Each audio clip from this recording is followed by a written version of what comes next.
Hello students, आज मैं आपको पढ़ाने वाला हूँ रूसो की सामान्य इच्छा। ठीक है, मैंने आपको उस दिन रूसो पढ़ाया था। रूसो के बारे में बता दिया था कि जेनेवा में था और पेरिस वगैरह में, और इसकी मैंने जीवनी बता दी थी। और मैंने इसको ये भी बता दिया था इसके बारे में, इसकी जो कौन कौन सी फेमस बुकें हैं। आज मैं इसकी इसकी सबसे फेमस जो बात है वो बताने वाला हूँ मैं आपको। इसकी जो एक बुक है सोशल कॉन्ट्रैक्ट,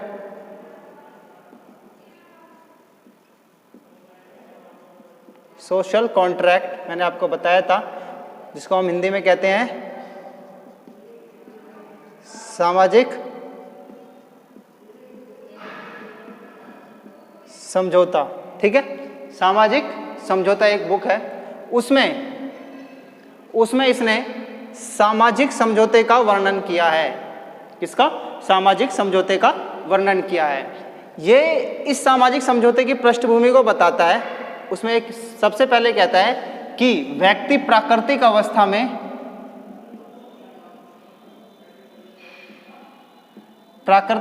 में कैसा होता है? एकदम भोला भाला होता है, निस्वार्थी, निश्चली। परिवार और संपत्ति कुछ नहीं होता लोगों के पास। परिवार और संपत्ति कुछ नहीं होती लोगों के पास, भोला भाला होता है, कुछ नहीं समझता है। बोला है कृषि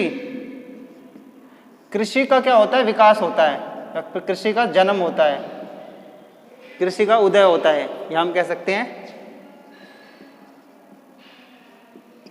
साइंस का विकास होता है, जिसमें कृषि वगैरह चीजें आती हैं। बोला है सभ्यता का विकास होता है। बोला इस सभ्यता, कृषि, साइंस के विकास ने लोगों के मन में क्या पैदा कर दिया? लोगों के मन में संपत्ति के लिए मेरे तेरे की भावना, मेरे तेरे की भावना।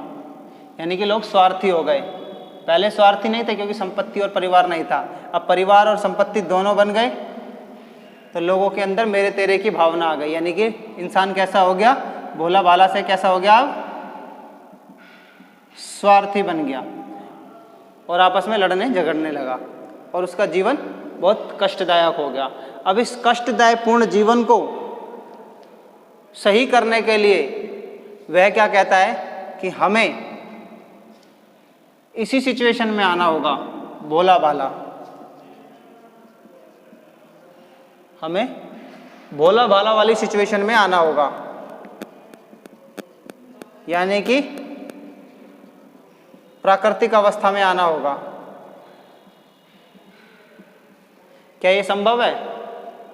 अब ये संभव नहीं है क्योंकि हम बहुत आगे आ गए हैं। अब हमारे पास कोई यू टर्न नहीं है जुर्म की दुनिया की तरह कि जो एक बार जुर्म की दुनिया में आ जाता है वो वापस नहीं जाता। वैसा ही है ये भी कुछ। ठीक है, हम इतने आगे आ गए हैं साइंस के जरिए, विकास के जरिए, या हम साइंस को हम जुर्म की दुनिया कहें एक बार। इस कहता है ना, फिल्मों में आपने सुना होगा अमरीश पुरी को कि ये वन वे है जुर्म की दुनिया, यहाँ से कोई वापस नहीं जा सकता। ऐसे ही साइंस के जरिए हम विकास के उस मार्ग पर आ गए हैं जहाँ से हम प्रकृति की ओर पुनः नहीं लौट सकते। हमें इसके लिए क्या करना होगा? परिवार को खत्म करना होगा, परिवार नामक संस्था को। एकांकी रहना पड़ेगा। हमें अपनी संपत्ति को डिस्ट्रॉय करना पड़ेगा। कहीं मुमकिन है? नहीं हो पाएगा। तो अगर क्या करें अब? भैया ये तो मुमकिन नहीं है कि हम प्राकृतिक अवस्था में वापस चले जाएं। तो अब क्या करें? तो उन्होंने कहा ठीक है भैया, एक समझौता कर लेते हैं।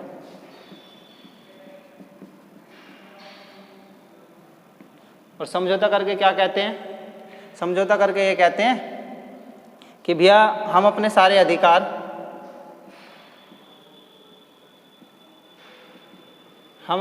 अधिकार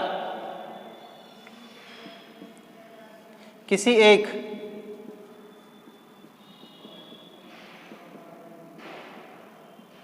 सर्वोच्च सत्ता के पास रख देते हैं।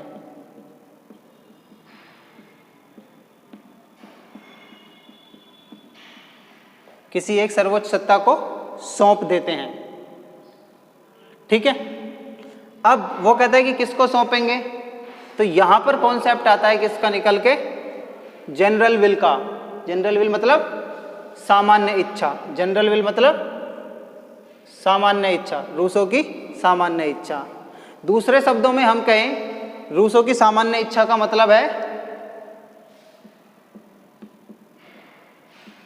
राज्य।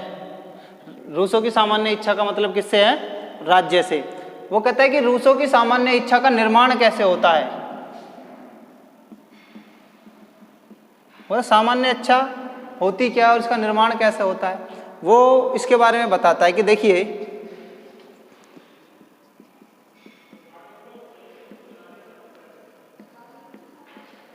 सार्वजनिक हित के मामले में,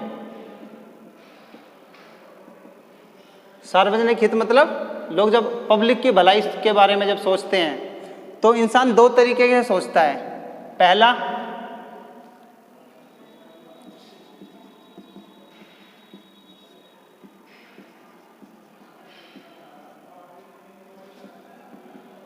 और दूसरी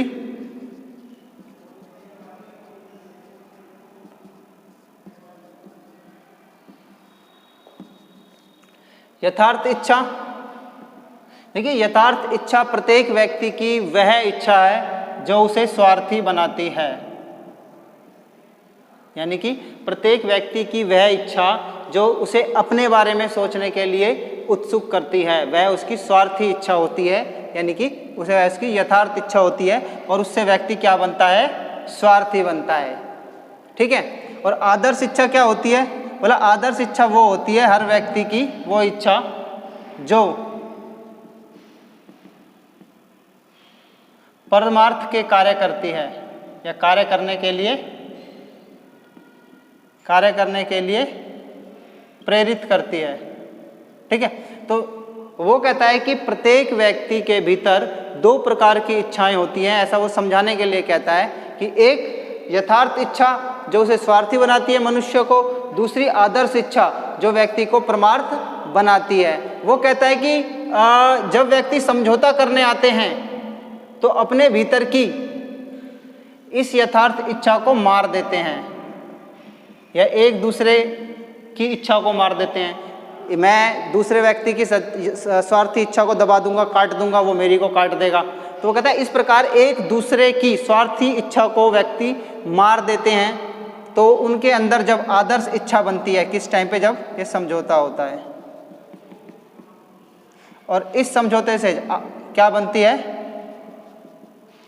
सामान्य इच्छा। तो इसका मतलब हो गया कि यथार्थ इच्छा तो खत्म हो गई उस टाइम पे जब समझौता हो रहा है, क्योंकि एक दूसरे ने वो यानी कि स्वार्थपूर्ण जो बातें करेगा उन बातों को दूसरा व्यक्ति अपने तर्कों से काट देगा। और वो जब ये व्यक्ति, पहला व्यक्ति ऐसी बातें करेगा तो दूसरा काट देगा, दूसरा करेगा तो पहला काट देगा, और पहला करेगा तो दूसरा काट देगा। तो इस प्रकार काटते काटते स्वार्थ इच्छा की सारी बातें कट जाएंगी, स्वार्थी वाली यथार्थ इच्छा की स्वार्थी बातें सारी कट जाएंगी। अब सिर्फ परमार्थ वाली बातें ही रह जाएंगी जिन्हें सब लोग मानेंगे। तो फिर उन्हीं बातों पर क्या हो जाएगा? समझौता। और समझौते से किसका निर्माण होगा? एक सामान्य इच्छा का निर्माण होगा। तो इसका मतलब ये आया, सामान्य इच्छा लोगों की वह इच्छा है जो आदर्श इच्छा का योग है। सामान्य इच्छा लोगों की आदर्श इच्छा का क्या है? योग है, जिसका कार्य परमार्थ है, जिसका भाव परमार्थ है, जो लोगों की सेवा करने के लिए बनी है, जो लोगों को सार्वजनिक हित की दृष्टि से बनी है। तो कुल मिला के बात यह है कि रूसो की सामान्य इच्छा मनुष्यों की आदर्श इच्छा